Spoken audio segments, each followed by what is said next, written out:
Canadian men's national team, guys, we are still waiting to find out the naming of a new head coach, if Mauro Biello will have the interim tag removed or if somebody else new will be named. And once again, names are flying around everywhere. In the Evening Standard, Nazar Kinsella is reporting that Canada Soccer has, in fact, approached Manchester United legend Ole Gunnar Solskjaer, a candidate to coach the men's team.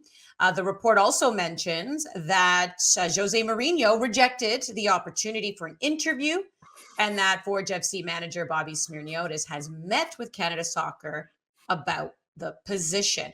What do we know here, Wheels, about this process? Kevin Blue, the new CEO, taking over as of March 14th. I know we've talked about timing. Do you want this new coach in before Copa America?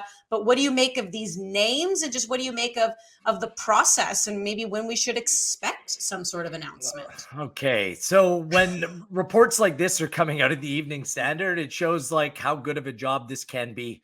The manager of the Canadian men's national team, KJ's been doing some really good reporting on it on Match Day, right here on One Soccer. I recommend you to go check out those videos to bring yourself up to speed. I've been hearing some things that are similar to what KJ has been done. And yeah, it's a wide-ranging search, but oftentimes the way that it's characterized is different than it actually plays out. Like Canada Soccer isn't reaching out to Jose Mourinho. Like Mourinho's agent will reach out to Canada Soccer, or his agent will ask Jose Mourinho, well, do you want me to put your name forward for this gig? And he'll say yes or no. Let's be honest, like you wouldn't be able to afford a manager like Mourinho anyway. So I think that when a name like that is pushed out, some of that is clickbait. With that being said, I have heard the name of Ole Gunnar Solskjaer put out there before, so that name hasn't caught me by surprise. Jesse Marsch, although his name has been previously put out there, I don't think it should be any surprise. He's looking for a job. His agent connection, there's a lot that would link him to the job. I'm just not sure that he's the number one candidate right now. We'll see what that actually looks like. How this process works out, like agents reach out to the federation. Sometimes a client doesn't even know. With a player, with someone like Ollie, like he was in and around Major League Soccer last summer, he wouldn't be adverse to taking a job in North America if it's the right one. It still might not be the right job for him in the end, whether it's for Canada Soccer or whether it's the manager himself. Perhaps it's compensation, alignment, other opportunity. So there's no slam dunk there at all. I will say that what Canada Soccer has done, and much like KJ reported on, they have a group of individuals who are helping Kevin Blue, who's new to the soccer world. Kevin Blue's doing his diligence, building a team, including former players that are going to be part and have been part of the interview process, as well as other intermediaries, including an agent as well, who are also involved.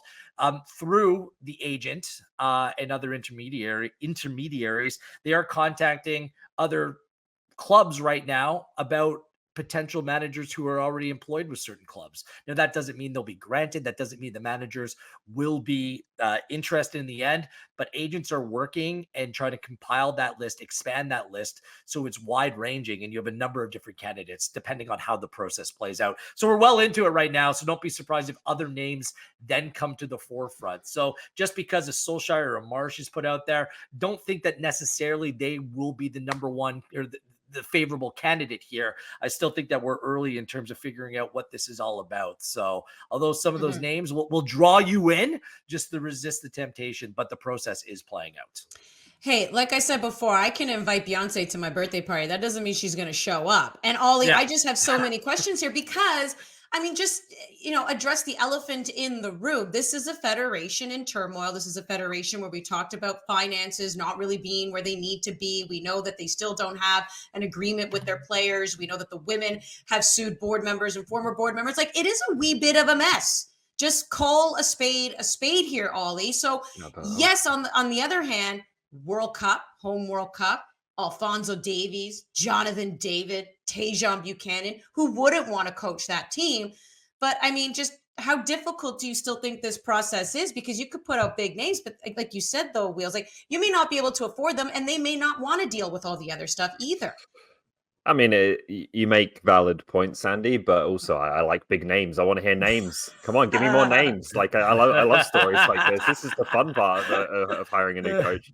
Like, yeah, obviously there's going to be some some realities there in terms of who they can afford. Jose Mourinho, I think we've said before, is probably not going to be on that list in terms of financial realism. There's also going to be some things they're going to have to think about in terms of like the complications that you deal with as a Canadian men's national team coach, right? And who's going to want to sign up for that and get to grips with all of that and understand that it's part of the job.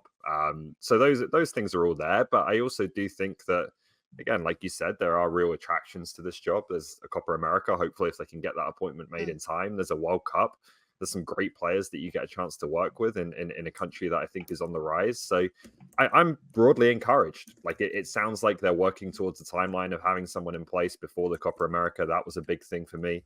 And it also sounds like they're just willing to listen to whoever reaches out internationally, which I think is the right way to go about it. You might encounter some pretty interesting names along the way, as well as obviously taking into consideration the best Canadian candidates. So yeah, I'm feeling better than I have been certainly a couple of months ago about the way this process is going.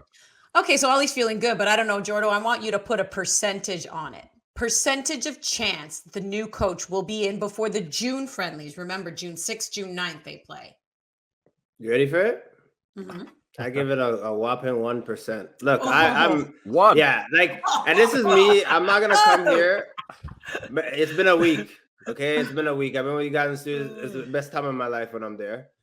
This is not me being emotional or tired or anything. This is just me looking at the time frame and the importance of things. I have believed for a while now, I'd say past 2 months, that Canada are going to the Copa America with Biello as their head coach and leading the line.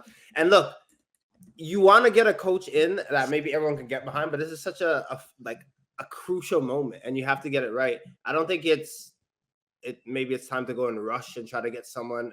We're heading into May. I still got to get my taxes done at the end of April. Like, the Copa America is here.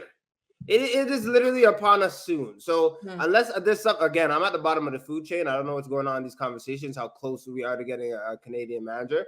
I've just expected, and I'm at a 1%, that Mauro Biello is leading the team in June. I don't think we're gonna get someone new before that.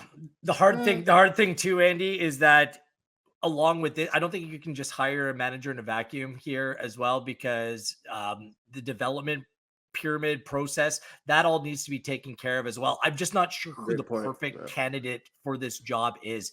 Is it someone domestically that you can hire and give hope to the hundreds of other really good Canadian coaches that are looking for a pathway in this country and that know kind of the environment? Or do you go abroad and then surround that individual with people that know Canadian soccer, a top name manager that can speak to players like Davies and David and really own that room? So I'm intrigued where they're going to land and who that perfect candidate might be, or the best suited, albeit not perfect candidate, who that might be. Let's stick with the Canadian national teams, and we're going to turn our attention to the women as we now bring you our Visa Women's Soccer Report.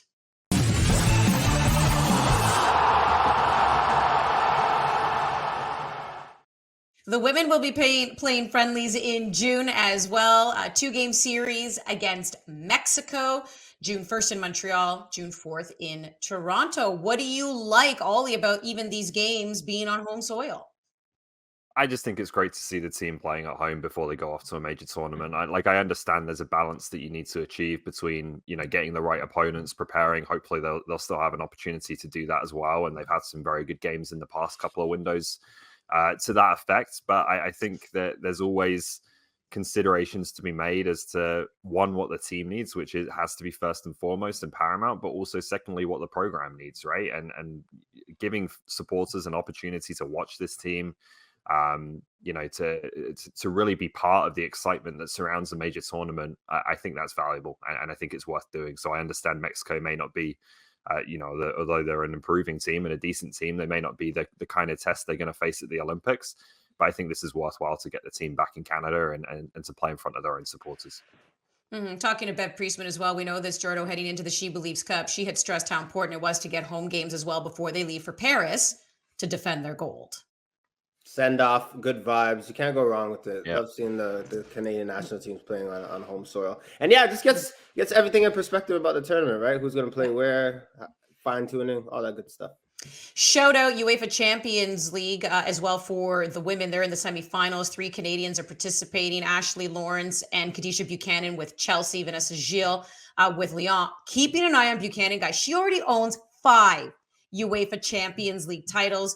Did that with Lyon. Now she's with Chelsea. If she moves on to the final, has that chance. She's already like the most decorated Canadian when it comes to UEFA Champions League. This is something pretty special. I'm keeping an eye on her and Chelsea to see if they can, in fact, punch their ticket to the final.